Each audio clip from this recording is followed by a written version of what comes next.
Hello ನಮಸ್ತೆ, ನಾನು doctor Arvind, ನಮ್ಮ ತಮಿಳುನಾಡಿನ ಕ್ಯಾನ್ಸರ್ ಸರ್ಜನ್. ಇವತ್ತು ನಾವು ಗರ್ಭಕೋಶದ ಕ್ಯಾನ್ಸರ್ ಬಗ್ಗೆ ತಿಳ್ಕೊಳ್ಳೋಣ. ಈ ಕ್ಯಾನ್ಸರ್ ಹೆಚ್ಚಾಗಿ ಋತುಚಕ್ರ ನಿಂತು ಹೋದವರಲ್ಲಿ ಕಂಡುಬರ್ತದೆ. ಋತುಚಕ್ರ ನಿಂತು ಹೋದವರಲ್ಲಿ ಬ್ಲೀಡಿಂಗ್ ಆಗಿ ಅಂದರೆ ರಕ್ತಸ್ರಾವ ಆಗಿ ಕಂಡುಕೊಳ್ಳುತ್ತದೆ. ಅದಲ್ಲದೆ ಈ ರಕ್ತಸ್ರಾವದ ಜೊತೆ ಕೆಲವೊಬ್ಬರಿಗೆ ನೋವು ಕೂಡ, ಕೆಳ ಹೊಟ್ಟೆಯ ನೋವು ಕೂಡ ಇರಬಹುದು. ಅದಲ್ಲದೆ ತೂಕ ಕಡಿಮೆ ಆಗ್ತಾ ಇರ್ಬೋದು, ಮೂತ್ರ ವಿಸರ್ಜನೆಯಲ್ಲಿ ತೊಂದರೆ ಇರ್ಬೋದು, ಮಲಬದ್ಧತೆ ಇರ್ಬೋದು. ಸೊ ಇಂತಹ ತೊಂದರೆ ಇದ್ದಾಗ ತಜ್ಞ ವೈದ್ಯರು ಅಂದರೆ ಸ್ತ್ರೀ ಮತ್ತು ಪ್ರಸೂತಿ ಚಿಕಿತ್ಸಾ ತಜ್ಞರ ಹತ್ರ ಭೇಟಿಯಾಗಬೇಕಾಗ್ತದೆ. ಸೊ ಈ ವೈದ್ಯರು ಶುರುವಿಗೆ ಒಂದು ಸ್ಕ್ಯಾನಿಂಗ್ ಮಾಡಿಸ್ತಾರೆ.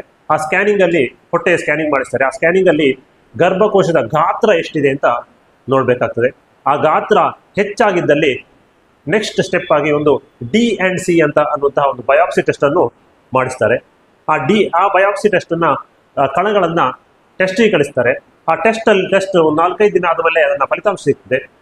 ಅದರ ಫಲಿತಾಂಶದಲ್ಲಿ ನಮಗೆ ದೃಢೀಕರಣ ಆಗ್ತದೆ, ಯಾವ ಕಾರಣದಿಂದ ಈ ಬ್ಲೀಡಿಂಗ್ ಆಗ್ತದೆ ಅನ್ನೋದನ್ನು ದೃಢೀಕರಣ ಗೊತ್ತಾಗ್ತದೆ. ಅದರಲ್ಲಿ ಕ್ಯಾನ್ಸರ್ ಅಂತ ಬಂದರೆ ಅದಕ್ಕೆ ತಕ್ಕಂತೆ ಟ್ರೀಟ್ಮೆಂಟ್ಗಳು ಇರುತ್ತದೆ. ಧನ್ಯವಾದಗಳು, ಶುಭ ದಿನ.